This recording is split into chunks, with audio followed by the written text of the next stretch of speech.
Hello hi നമസ്കാരം.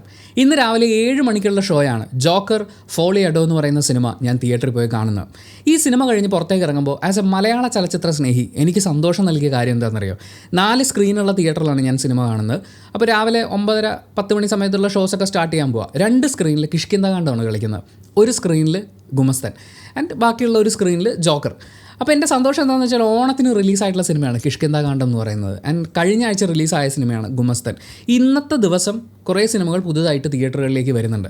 നമ്മൾ ഈ നല്ല സിനിമകളെ തിയേറ്ററിൽ നിലനിർത്തി വിജയിപ്പിക്കും എന്നൊക്കെ പറയില്ലേ, എന്ന് പറയുന്ന പോലത്തെ ഒരു സന്തോഷവും അഭിമാനവും ഒക്കെ തോന്നി. കിഷ്കിന്താകാന്ഡമൊക്കെ ഇപ്പോഴും തിയേറ്ററിൽ റൺ ചെയ്യുന്നു എന്നറിയുമ്പോൾ, ഈ സിനിമ പരാജയപ്പെടുമ്പോൾ റിവ്യൂ പറയുന്നവരെ വെല്ലുവിളിക്കുകയും ചീത്ത വിളിക്കുകയൊക്കെ ചെയ്യുന്ന പ്രൊഡ്യൂസർമാരും സംവിധായകരും പിന്നെ കുറച്ച് നടന്മാരും ഒക്കെയുള്ള ഒരു ഇൻഡസ്ട്രിയാണ് നമ്മുടേത്. പക്ഷേ അവിടെ പ്രേക്ഷകൻ ചെലവാക്കുന്ന പണത്തിനും സമയത്തിനും ഒക്കെ മൂല്യം കൽപ്പിക്കുന്ന ഫിലിം മേക്കേഴ്സ് ഉണ്ടെന്നും അങ്ങനെയുള്ള സിനിമകൾ ഓരോ ആഴ്ചയിലും സംഭവിക്കുന്നുണ്ട് എന്നുള്ളത് അത് സന്തോഷം നൽകുന്നൊരു കാര്യമാണ്. ഗുമസ്തൻ കഴിഞ്ഞ ആഴ്ച റിലീസായിട്ടുള്ള സിനിമകളിൽ ഒരു ഭേദപ്പെട്ട തിയേറ്റർ എക്സ്പീരിയൻസ് തന്നിട്ടുള്ളൊരു സിനിമയാണ്. ഇനി നമുക്ക് സംസാരിക്കാനുള്ളത് ജോക്കർ ഫോളി അഡോ എന്ന സിനിമയെക്കുറിച്ചാണ്.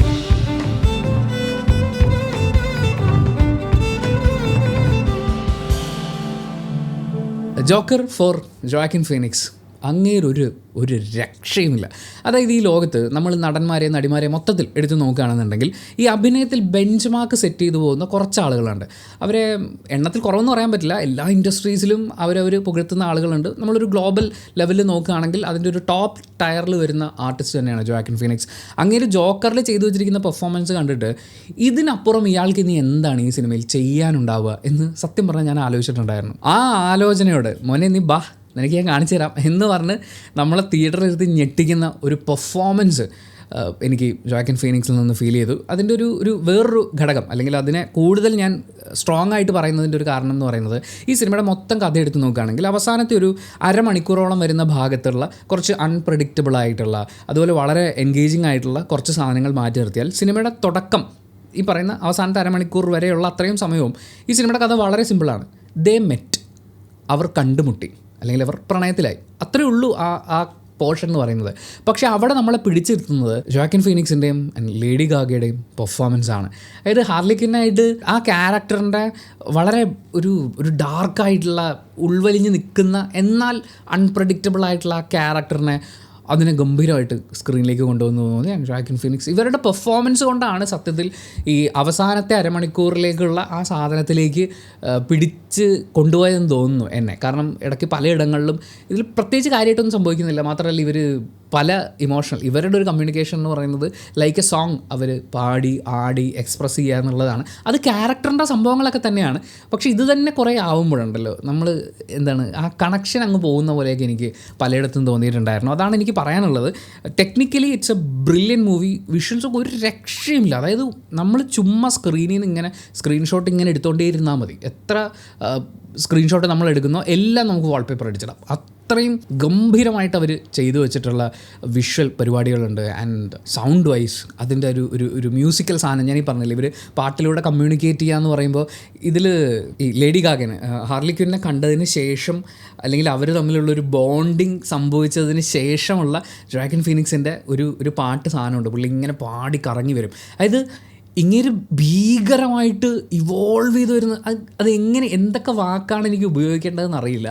ആ ചേഞ്ചിൽ ആ സ്ട്രെങ്ത്തിൽ ഇങ്ങനെ വന്ന് നിൽക്കുന്നൊരു സാധനമുണ്ട്. എന്താ പറയുക, അഭിനയത്തിൻ്റെ പ്രൗഢി എന്നൊക്കെ നമ്മൾ പറയില്ലേ, എന്ന് പറഞ്ഞ പോലെ ഞാൻ വളരെയധികം എൻജോയ് ചെയ്ത് കണ്ട കുറച്ച് മൊമെൻറ്റ്സ് ഉണ്ടായിരുന്നു. പക്ഷേ ഈ കഥയുടെ ഒരു ഒഴുക്കിൻ്റെ ഒരു സംഭവമുണ്ട്. അതായത് വലിയ കാര്യങ്ങൾ സംഭവിക്കുന്നില്ല, ഇങ്ങനെ പോവാണ് കോർട്ട് റൂമും കാര്യങ്ങളൊക്കെ ആയിട്ട്. അവിടെ ഈ പറയുന്ന ഭയങ്കര ത്രില്ലിങ് വാദങ്ങൾ അങ്ങനെയൊന്നുമില്ല. ഇവരുടെ പെർഫോമൻസിനെ മാറ്റി നിർത്തിയാൽ ഇപ്പോൾ ചിലയിടങ്ങളിൽ ഞാൻ പറഞ്ഞില്ലേ, രാവിലെ 7 മണിക്കത്തെ ഷോ നമ്മൾ കാണുമ്പോൾ നമുക്ക് ചെറിയ ഉറക്കത്തിൻ്റെ ലാഞ്ചന ഉണ്ടാകാനുള്ള സാധ്യതയുണ്ട്. പക്ഷേ അതിനെയൊക്കെ ഓവർകം ചെയ്യുന്ന സിനിമകൾ ഉണ്ടായിട്ടുണ്ട്. വെളുപ്പിന് 4 മണിക്ക് ഉറക്കപ്പിച്ചില്ല, അയ്യോ ഞാൻ ഉറങ്ങിപ്പോകുമെന്ന് പേടിച്ച് പോയിരുന്ന് കണ്ടിട്ടും എൻഗേജ് ചെയ്യിപ്പിച്ച സിനിമകളുണ്ട്. ജോക്കർ ഫസ്റ്റ് സിനിമ അങ്ങനെ ഒരു അനുഭവമൊക്കെ തന്നെയായിരുന്നു. പക്ഷേ ഈ സിനിമയിലേക്ക് വരുമ്പോൾ നമ്മുടെ ആ ഉറക്കത്തിന് കൂടുതൽ ഇമ്പോർട്ടൻസ് വരുന്നത്, അതായത് ബ്രെയിനിനെ എൻഗേജ് ചെയ്ത് നിർത്തിക്കാൻ സിനിമയ്ക്ക് അങ്ങനെ പറ്റുന്നുണ്ടോ? അത് ചിലപ്പോൾ എൻ്റെ പേഴ്സണൽ ഒരു ഒപ്പീനിയൻ ആയിരിക്കും. അവസാനത്തെ ഒരു 30 മിനിറ്റ് ഉണ്ട് ഈ കോർട്ട് റൂമിൻ്റെ നിങ്ങൾ സിനിമ കാണാം. അത് കഴിഞ്ഞ് പിന്നീട് അങ്ങോട്ടുള്ള കുറച്ച് കാര്യങ്ങളും അത് ഭീകരമായിപ്പോയി. എന്താ പറയുക, എനിക്കെന്തോ അങ്ങനെ എൻഡ് ചെയ്തത് ആക്ച്വലി എനിക്ക് ഇഷ്ടപ്പെട്ടിട്ടില്ല. അങ്ങനെ വേണ്ടായിരുന്നു. എൻ്റെ മനസ്സിൽ ഒരു സാധനം ഉണ്ടായിരുന്നു എന്ന് പറയുന്ന പോലെ പക്ഷേ ഒരുപാട് സാധ്യതകളൊക്കെ മുന്നിൽ വെച്ചുകൊണ്ട് അവരത് ഫിനിഷ് ചെയ്തിട്ടുണ്ട്. എന്നെ സംബന്ധിച്ച് ഇവരുടെ ഈ പെർഫോമൻസും അവസാനത്തെ ഒരു 10-20-30 മിനിറ്റിൻ്റെ കുറച്ച് സാധനങ്ങളും ആണ് ഈ സിനിമയിൽ നിന്ന് എനിക്ക് എടുക്കാനുള്ളത്. മറിച്ച് നമ്മളൊരു സിനിമ കണ്ടു കഴിഞ്ഞ് പുറത്ത് വരുമ്പോൾ മക്കളെ ഇത് നിങ്ങൾ കണ്ടിട്ടില്ലെങ്കിൽ നിങ്ങൾ കൊടുക്കത്ത് നഷ്ടമായി പോകും എന്ന് പറയുന്നൊരു സാധനം ഉണ്ടല്ലോ, അങ്ങനത്തെ ഒരു എലമെൻറ്റ് എനിക്ക് ഫീൽ ചെയ്തിട്ടില്ല എന്നുള്ളതാണ് യാഥാർത്ഥ്യം. ആസ് എ സിനിമ പെർഫോമൻസസ് നോക്കുമ്പോൾ വേറൊന്നും പറയാനില്ല. പക്ഷേ അത് മാത്രമല്ലല്ലോ, ഈ കണ്ടുകൊണ്ടിരിക്കുമ്പോഴുള്ളൊരു സംഭവമൊക്കെ ഇല്ലേ ഈ സിനിമയിൽ, ഇതിൻ്റെ ഒരു പ്രത്യേക ഭാഗത്തേക്ക് എത്തുമ്പോഴേക്കും എനിക്ക് പാടണ്ട എന്ന് ജോaquin ഫീനിക്സ് പറയുന്നുണ്ട്. അപ്പോൾ ആ സമയത്ത് തിയേറ്ററിൽ നിറഞ്ഞ കയ്യടിയായിരുന്നു. അത് ഈ പറയുന്ന പാട്ട് സംസാരത്തിൻ്റെ ഒരു ഇതാണ്. പക്ഷെ അത് ക്യാരക്ടറിനെയാണ്, നമുക്ക് അതിനെ ഒന്നും കുറ്റം പറയാനൊന്നും പറ്റില്ല. പക്ഷേ ആസ് എ പ്രേക്ഷകൻ നമുക്കത് എനിക്കത് അത്ര അങ്ങോട്ട് എൻജോയ് ചെയ്യാൻ പറ്റിയില്ല എന്നുള്ളതാണ്. പക്ഷേ പ്രാഞ്ചിയേട്ടൻ പറയുന്നത് പോലെ ഭയങ്കര അർത്ഥത്തിന് എന്നൊക്കെ പറയുന്ന പോലെ എനിക്ക് മനസ്സിലാക്കാൻ പറ്റാതെ പോയതുകൊണ്ടായിരിക്കാം, ഇതൊക്കെ മനസ്സിലാക്കി എൻജോയ് ചെയ്തിട്ടുള്ള ഒരാളായിരിക്കാം ഒരു പക്ഷേ നിങ്ങൾ. സിനിമ എന്ന് പറയുന്നത് പേഴ്സണലാണ്, ഓരോ ആളുകൾക്കും ഡിഫറെൻറ്റ് ഒപ്പീനിയൻ ആയിരിക്കും. അപ്പോൾ നിങ്ങളുടെ അഭിപ്രായം എന്താണ് എന്നുള്ളത് കമൻറ്റ് ബോക്സിൽ രേഖപ്പെടുത്തുക. കമൻറ്റ് ബോക്സും കൂടി വായിച്ചതിന് ശേഷം സിനിമയ്ക്ക് പോകണോ വേണ്ടയോ എന്ന് തീരുമാനിക്കുന്ന ആളുകളുണ്ട്, അവർക്കതൊരു വലിയ സഹായമായിരിക്കും. And thank you so much for watching this video. Video ഇഷ്ടപ്പെട്ടാൽ ലൈക്ക് ചെയ്യുക, കമൻറ്റ് ചെയ്യുക, ഷെയർ ചെയ്യുക, സബ്സ്ക്രൈബ് ചെയ്യുന്ന കാര്യം പരിഗണിക്കുക.